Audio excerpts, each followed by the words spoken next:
Hi hello അസ്സലാമു അലൈക്കും. എന്തൊക്കെയുണ്ട് വിശേഷം? എല്ലാവർക്കും സുഖം തന്നെയല്ലേ? അൽഹംദുലില്ലാ ഞാനിവിടെ സുഖമായിട്ടിരിക്കുന്ന ചെറിയ ടെൻഷനുണ്ട് കേട്ടോ. ചെറുതൊന്നല്ല, കുറച്ച് വലിയ ടെൻഷനാണ്. ഞാൻ കമ്മ്യൂണിറ്റി പോസ്റ്റ് ഇട്ടിരുന്നല്ലോ, ഉപ്പാക്ക് സുഖമില്ലാന്ന് പറഞ്ഞിട്ട് ഹോസ്പിറ്റലിൽ അഡ്മിറ്റാന്ന് പറഞ്ഞിട്ട്. ഇന്നലെ രാത്രി ഞങ്ങൾ ഡിസ്ചാർജ് ചെയ്ത് വന്നു കേട്ടോ. ആൾക്ക് എന്തേ അറിയില്ല, പെട്ടെന്ന് വെച്ചിങ്ങാണ്ട് മൈൻഡ് മാറി. ഡയാലിസിസ് ചെയ്യുന്ന ആളാണ്. ഞാൻ ഇതിൻ്റെ മുന്നേ വീഡിയോ ഇട്ടിരുന്നല്ലോ, ഡയാലിസിസ് ചെയ്യുന്നതാണ് നിങ്ങൾ. ഡയാലിസിസ് ചെയ്യുന്ന ആളാണ്. വെള്ളിയാഴ്ച ഡയാലിസിസ് കഴിഞ്ഞപ്പോൾ ഞങ്ങളോട് നല്ലോണം സംസാരിച്ച്, എന്താ പറയല്, എന്നോട് ഉമ്മാനോട് എന്തെന്നില്ലാത്തൊരു പ്രത്യേക കളിയും ചിറിയും തമാശയൊക്കെ ആയിട്ടിരുന്ന ആളാണ്. പിറ്റേന്ന് ശനിയാഴ്ച ആയപ്പോൾ ആൾക്ക് വല്ലാതെ മൂപ്പരാൾ സംസാരിക്കുന്നുണ്ട്, ഇപ്പം സംസാരിക്കുന്നുണ്ട്. പക്ഷെ ഇപ്പാക്ക് ഇങ്ങോട്ട് ഇപ്പം പറയണത് എന്താന്നുള്ളത് നമുക്ക് മനസ്സിലായി കിട്ടണില്ല. അങ്ങനത്തെ ഒരവസ്ഥ കേട്ടോ. അത് പകലൊക്കെ അങ്ങനെ ഉണ്ടായിരുന്നു. അപ്പോൾ ഞങ്ങൾ വിചാരിച്ച് ചിലപ്പോൾ ഉറക്കത്തിൻ്റെ മന്ദപ്പാവും. ആൾക്ക് രാത്രി അല്ലാതെ ഒരു ഉറക്കില്ലാത്ത ഒരാളാണ്. അപ്പോൾ ഉറക്കിൻ്റെതായിട്ടായിരിക്കും എന്ന് വിചാരിച്ചു. ഉപ്പാൻ്റെ അനിയൻ്റെ പെണ്ണുങ്ങളൊക്കെ വിളിച്ചപ്പോഴും പറഞ്ഞു ഉപ്പാക്ക് സംസാരത്തിൽ എന്തോ ഒരു ഇതുണ്ടല്ലോ, ചിലപ്പോൾ ഉറക്കിൻ്റെ പ്രശ്നമായിരിക്കും, പേടിക്കാനൊന്നുമില്ല എന്ന് പറഞ്ഞു.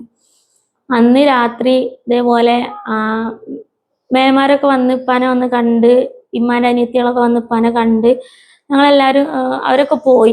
അവർ പോയിട്ട് പിന്നെ ഇപ്പം കിടന്നിക്കണ്, ഭക്ഷണമൊക്കെ കഴിച്ച് കിടന്നിട്ട് പിന്നെ പറഞ്ഞ് മുത്തുമോള് ഒന്നിങ്ങോട്ട് വായോന്ന് പറഞ്ഞു. എന്നെ മുത്തുമോള് എന്നാണ് വിളിക്കൽ.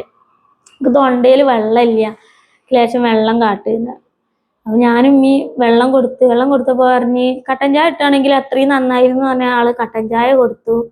അപ്പോഴൊന്നും വലിയ പ്രശ്നമില്ല കേട്ടോ. പിന്നെ അത് പനിച്ച്, പെട്ടെന്നൊരു പനി പനിച്ചപ്പോൾ പനിച്ചിട്ടുണ്ടെങ്കിൽ കൊടുക്കാൻ വേണ്ടി ഡോക്ടർ ഗുളിക ഉണ്ടായിരുന്നു ഇവിടെ. അത് കൊടുത്തതിന് ശേഷം പിന്നെ ആൾക്ക് തീരെ വയ്യ. പനിയുണ്ട് വിട്ട്, പക്ഷെ പിന്നെ ആൾക്ക് തീരെ വയ്യാതായി. തീരെ വയ്യാതായപ്പോൾ പറഞ്ഞ് നെഞ്ഞത്ത് കൂടെ ഒരു ചെറുതായിട്ട് ഇങ്ങനെ മിന്നൽ പോലത്തെ വേദന ഉണ്ട്. അപ്പം ഞങ്ങൾ എന്ത് തന്നെ പെട്ടെന്ന് സംഭവിച്ചാലും ഇപ്പാനെ കാണിക്കണ ഡോക്ടർ MES ഷമീർ ഡോക്ടറാണ്. ആ ഡോക്ടർ പറഞ്ഞിരുന്നത് താന്നൂർക്ക് കൊണ്ടുവരേണ്ടിന്നുള്ളത്. അപ്പോൾ ഞങ്ങൾ താന്നൂർക്ക് കൊണ്ടുപോയപ്പോൾ അവരും ഇതേ പറഞ്ഞ് ECG എടുത്തപ്പോൾ പറഞ്ഞ് ചെറിയൊരു വേരിയേഷൻ ഉണ്ട്, നിങ്ങൾ പെട്ടെന്ന് ഇവിടുന്ന് MES മാറ്റിക്കോളിന്ന് പറഞ്ഞു. അങ്ങനെ ഞങ്ങൾ MES കൊണ്ടുപോയി. MES പകുതി എത്തി, ഞങ്ങൾ വണ്ടിയിൽ നിന്ന് പകുതി എത്തിയപ്പോൾ തന്നെ ആള് മൊത്തം അബ്നോർമൽ ആയിക്കണം. എന്താ പറയണത്, എന്താ ചിന്തിക്കണത്, ആള് എന്താ ചെയ്യണത് ഒന്നുമില്ല, ഒരു ലെവലും ഇല്ല. പണ്ടത്തെ കാര്യങ്ങൾ ഇങ്ങനെ വിളിച്ച് പറയാ. പിന്നെന്താ പറയല്, അവിടെ അത് കാണുന്നുണ്ട്, എന്തൊക്കെയാ നമ്മളിങ്ങനെ കാണുന്നുണ്ട്. പിന്നെ മൂപ്പരാൾ പറയണത് എന്താന്ന് പോലും നമുക്കും തിരിയാത്ത അവസ്ഥ. അങ്ങനെ ഞങ്ങള് ഹോസ്പിറ്റലിൽ MES കൊണ്ടുപോയി. MES കൊണ്ടുപോയപ്പോൾ അവരെടുക്കാത്ത ടെസ്റ്റ് ഒന്നുമില്ല ഇപ്പാക്ക്. എല്ലാ ടെസ്റ്റ് എടുത്തു, ഒരു ടെസ്റ്റിലും കുഴപ്പമില്ല. സംസാരത്തിന് അങ്ങനെ രക്തചങ്ക വന്നപ്പോൾ നരമ്പിൻ്റെ കംപ്ലൈൻ്റ് ആണെന്ന് അറിയാൻ വേണ്ടിയിട്ട് MRI സ്കാനിങ് എടുത്ത്, അതിൽ കുഴപ്പമില്ല. പിന്നെ ഞങ്ങൾ വാർഡിലേക്ക്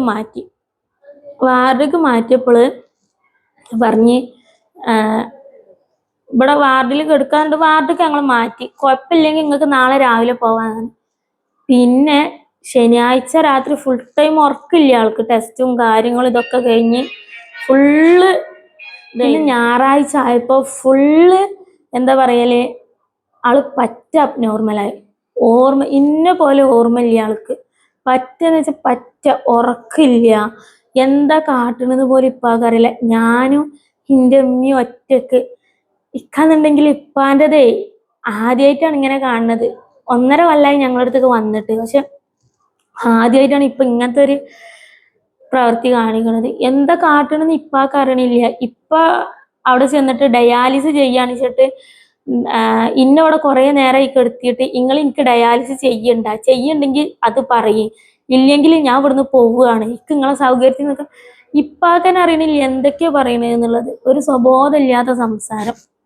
അങ്ങനെ പിന്നെ അവിടുന്ന് ഇങ്ങനെ ടൈം നീങ്ങും തോറും ഇപ്പാക്ക് തീരെ വയ്യാതായി.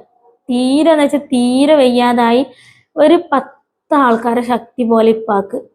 ആള് വയ്യാത്ത ഒരാളാണെന്നില്ല, 10 ആൾക്കാരെ ശക്തി പോലെ. എന്താ കാട്ടേണ്ടി ഏതാ കാട്ടേണ്ടെന്നൊന്നും ഇപ്പാക്ക് അറിയണില്ല. ഓരോരോ വാർഡിൽ ആ കട്ടുമ്മലും ഇങ്ങനെ എല്ലാ ബെഡുമ്മിലും പോയിരിക്കുക. അവർക്കാണെങ്കിൽ ഭയങ്കര പേടി, എന്താ ചെയ്യേണ്ടത് ഏതാ ചെയ്യേണ്ടതെന്ന് അതിൽ നഴ്സുമാർക്ക് വരെ എന്താ കാട്ടേണ്ടതെന്ന് അറിയില്ല. അത്രക്ക് ഒരാൾ പിടിച്ചു കെട്ടിയിട്ട് പോലും ഇപ്പാക്ക് ഇതായി.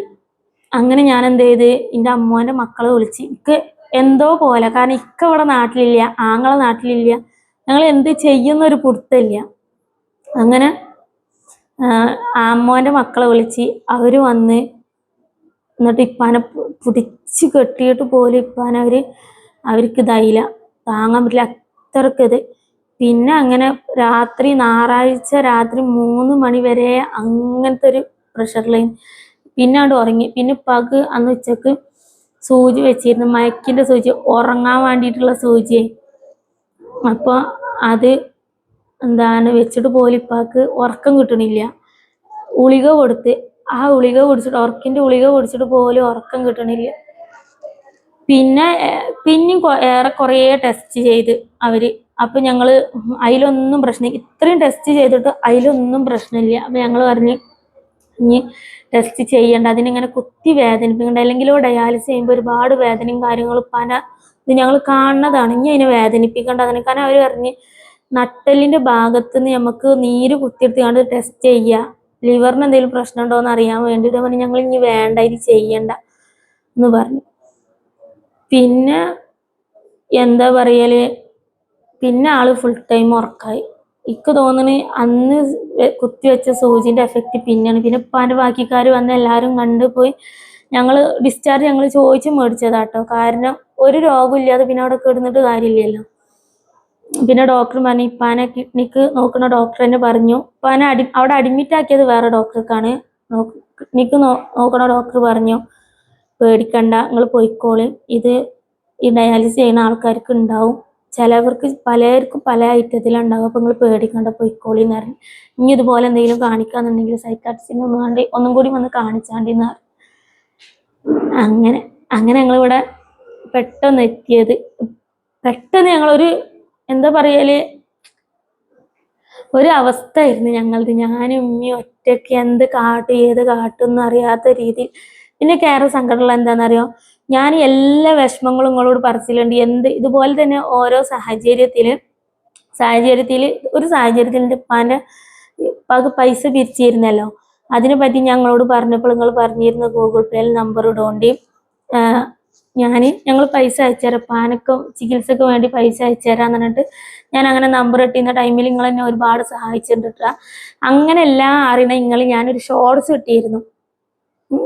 ഷോർട്സ് ഇട്ടതിൽ ഞാനത് ഡിലീറ്റ് ആക്കി. ഷോർട്സ് ഇട്ടതിൽ അതിൽ കമന്റ് വന്നിട്ട് ഒരുപാട് ഒരു കളിയാക്കി ചിരിക്കണ പോലത്തെ കമന്റ്. ഞാൻ അങ്ങനെ അഡ്മിറ്റ് ആണ്, ഉപ്പാക്ക് ഇതുപോലെ സംഭവിച്ചിരിക്കണെന്നൊക്കെ പറഞ്ഞാണ്ട് ഷോർട്സ് പോലെ ഇട്ടപ്പോൾ അതിലിങ്ങനെ കളിയാക്കണ പോലത്തെ കമന്റ് വന്ന് എനിക്ക് നല്ലോ സങ്കടമായിട്ട്. അത് പൊതുവേ ഞാൻ കണ്ടന്റും മറ്റേ വീഡിയോ ഉണ്ടല്ലോ ഇടുമ്പോൾ അതാരാന്ന് ഞാൻ പറയണേ, ആ ഒരു വ്യക്തി ചിരിച്ചിങ്ങാണ്ട കമന്റ് ഇടുള്ളൂ. ഫുള്ള് കുറെ ലൗച്ചിനോടും പിന്നെ ചിരിച്ചിങ്ങാണ്ടാവും. അത് ചെറിയ കുട്ടിയാണോ വലിയൊരാളാണോ എന്നറിയില്ല. അത് ഞാൻ എന്താണ് അത് അങ്ങനെ ഇടുന്നതെന്ന് അറിയില്ല.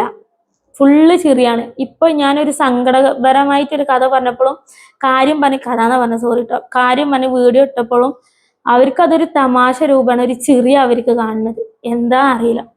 പിന്നെ ഞാൻ കമ്മ്യൂണിറ്റി ടാബിന്ന് ഞാൻ ഗൂഗിൾ പേന്റെ സ്കാനർ തൊട്ടിരുന്ന ഞാൻ ഡിലീറ്റ് ആക്കിയിട്ട് ഞങ്ങൾക്ക് പൈസ അപ്പത്തെ സാഹചര്യത്തിൽ എൻ്റെ കയ്യിൽ ക്യാഷ് ഉണ്ടായിരുന്നില്ല. പിന്നെ ക്യാഷ് റെഡി ആയപ്പോൾ ഞാൻ ഗൂഗിൾ പേ നമ്പറൊക്കെ കമ്മ്യൂണിറ്റി ടാബിന്ന് ഡിലീറ്റ് ആക്കിയിട്ടാ. അങ്ങനെ അപ്പം ഇതാണ് എൻ്റെ ഉപ്പാൻ്റെ അവസ്ഥ. ഇപ്പോൾ അവിടെ റൂമിൽ കിടക്കുന്നുണ്ട്. എന്താ പറയല, എല്ലാവരും ദ്വാരക്കിൻ്റെ ഉപ്പാക്ക് വേണ്ടിയിട്ട്. ഇപ്പോഴും ഉപ്പാൻ്റെ ശരിയായിട്ടില്ല. എന്താ പറയുള്ളൂ, ഇപ്പോഴും വല്ലാതൊരു മാറ്റമില്ല, ഉപ്പാക്ക് കാണാനില്ല. അങ്ങനെ സംസാരിക്കുമ്പോഴും നമുക്ക് തിരിയാത്ത രീതിയുണ്ട്, എന്താണ് ഏതാണെന്ന് അറിയൂല. അപ്പം എന്തായാലും എൻ്റെ ഉപ്പാൻ്റെ എല്ലാ കാര്യങ്ങളും പറഞ്ഞ് ഞാൻ വീഡിയോ ചെയ്തിരിക്കണല്ലോ. അപ്പം നിങ്ങളെല്ലാവരും എൻ്റെ ഉപ്പാൻ്റെ അസുഖം മാറാൻ വേണ്ടി കണ്ട് ദുആ ചെയ്യും. ആദ്യമായിട്ടാണ് ഞാൻ ഇങ്ങനെ കാണുന്നത് എൻ്റെ ഉപ്പാൻ്റെ ഈ ഒരു അവസ്ഥ. അങ്ങനെ അപ്പം ഞാൻ ഇൻഷാ അല്ലാഹ് എൻ്റെ ഉപ്പാൻ്റെ അസുഖങ്ങളും കാര്യങ്ങളൊക്കെ നല്ലോണം മാറിയതിൻ്റെ ശേഷം ഞാൻ സ്കിറ്റ് വീഡിയോ ഇടുന്നുണ്ട്. ഇപ്പം ഞാനിങ്ങനെ ഒരു വീഡിയോ ചെയ്യാൻ തന്നെ കാരണം നിങ്ങൾ അറിയാൻ വേണ്ടിയിട്ടാണ്. ഇങ്ങനെ അസുഖവും കാര്യം ഉണ്ടായിട്ടാണ് ഞാൻ വീഡിയോ ചെയ്യാത്തതെന്ന് അറിയാൻ വേണ്ടിയിട്ടാണ്. പിന്നെ ഞാൻ എപ്പോൾ വീഡിയോ ഇടുകയാണെന്നുണ്ടെങ്കിലും എന്നോട് ചോദിക്കും ഉപ്പാന്റെ പാടെന്താന്നെല്ലാം വെച്ചുകൊണ്ട് എല്ലാവരും കമന്റ് ഇടും. ഇന്നെ സ്നേഹിക്കണക്കാട്ടി കൂടുതൽ എൻ്റെ ഉപ്പാനെ സ്നേഹിക്കുന്ന ആൾക്കാർ ഒരുപാടുണ്ട് എൻ്റെ വീഡിയോ കാണുന്നവർ. അപ്പൊ അവർക്കും വേണ്ടിയിട്ടാണ്. അപ്പൊ എല്ലാവരും എൻ്റെ ഉപ്പാക്ക് വേണ്ടി ദുആ ചെയ്യട്ടെ. ഓക്കെ, അസ്സലാമു അലൈക്കും.